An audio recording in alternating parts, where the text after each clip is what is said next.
தமிழ்நாட்டின் பல்வேறு இடங்களிலும் கோடை மழை பெய்ததால் குளிர்ச்சியான சூழல் நிலவியது. இன்றும் மழை நீடிக்கும் என வானிலை ஆய்வு மையம் தெரிவித்துள்ளது.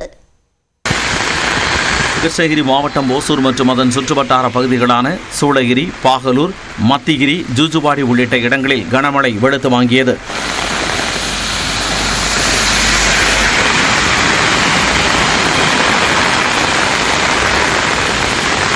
இதனால் ஓசூர் பேருந்து நிலையத்தில் மழைநீர் தேங்கியதால் இருசக்கர வாகன ஓட்டிகள் தட்டு தடுமாறி சென்றனர்.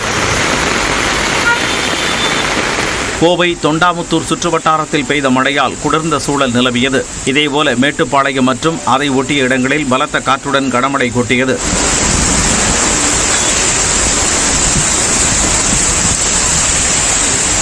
இதனால் பல இடங்களில் மரங்கள் முறிந்து விழுந்ததால் மின்கம்பங்கள் சேதமடைந்தன. உதகை நகர் பகுதிகளிலும் தலைக்குந்தா, காந்தல், கல்லட்டி மலைப்பகுதிகளிலும் கனமழை பெய்தது.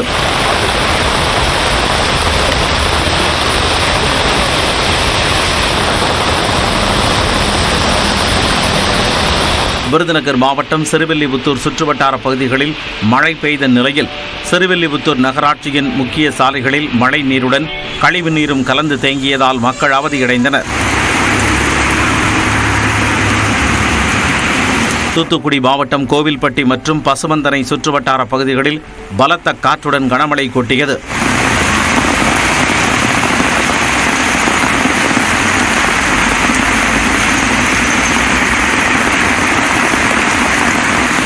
கனமழையால் தூத்துக்குடி முத்தையாபுரம் பகுதியில் வீடுகளை மழைநீர் சூழ்ந்தது.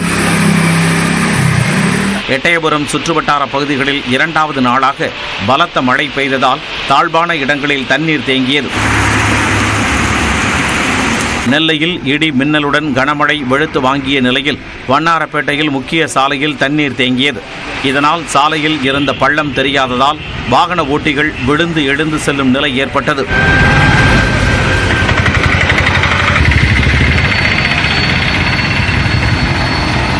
பொதுமக்கள் நடக்கிறதுக்கு இந்த பைக் ஓட்டுறதுக்கு இந்த பாருங்க ரொம்ப சிரமமா இருக்கு. இது எந்த இதுவும் தூர்வாரவும் இல்லை, வைக்கவும் இல்லை. அதை பாருங்க சார், இதை இப்படித்தான் மக்கள் ரொம்ப கீழே விழுதாங்க. இதுக்கு நிரந்தரமா தீர்வு தான் நல்லா இருக்கும். கொடைக்கானலில் பனிமூட்டம், மழை என வானிலை மாறி மாறி காணப்பட்டது.